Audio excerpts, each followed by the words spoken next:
இனி நம்ம எங்க போறோம் அப்படின்னா, இன்னைக்கு we are going to Samco hotel of Mogappair. ஐயா! ரம்ஜானுக்கு பிரியாணி போடுறாங்க அப்படின்னு சொல்லிட்டு நான் கிளம்பி தான் சாம்கோ. எங்கடான்னு பார்த்தீங்கன்னா, முகப்பேர்ல இருக்குது. உள்ள போனோம்னா, ஏய் வாவ்! சூப்பரா வச்சுருக்கானுங்க பிரசன்ட் மாரி அப்படின்னு சொல்லிட்டு உள்ள போனோம். உள்ள போய் பார்த்தா ஆம்பியன்ஸ்லாம் வேற லெவலு. ராஜா காலத்துல உட்கார்ற மாரி செம்ம சிட்டிங்கா புதுசா நியூவா போட்டிருந்தாங்க. சரின்னு சொல்லிட்டு உள்ள போய் பார்த்தா அப்படியே ட்ரெண்டிங்கா நம்ம ப்ளே ஏரியா எல்லாமே இருந்தது. ஆம்பியன்ஸ் வேற லெவலு. சரி என்னடா சாப்பிடலாம் அப்படின்னு சொல்லிட்டு மெனுவெல்லாம் எடுத்து பார்த்தோம். பார்த்துட்டு மண்டி பிரியாணி அது இதுன்னு நெறைய இருந்தது. இருந்தாலும் நம்ம ஒரு சிக்கன் பிரியாணி, மட்டன் பிரியாணி வாங்கலாம் அப்படின்னு சொல்லிட்டு சிக்கன் பிரியாணி ஆர்டர் பண்ணோம்.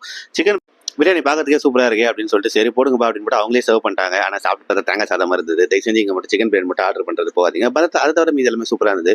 ஒரு நல்ல ஆம்பியன்ஸ் வேணும், ஒரு நல்ல சாப்பாடு வேணும் அப்படின்னு சொல்லிட்டு சூப்பரா சில் அவுட் பண்ணோம் அப்படின்னா this place is definitely worthful. But biryani சாப்பிட்டீங்கன்னா சத்தியமா கேவலமா இருக்கும். தயவு செஞ்சு பிரியாணி ஆர்டர் பண்ணாதீங்க.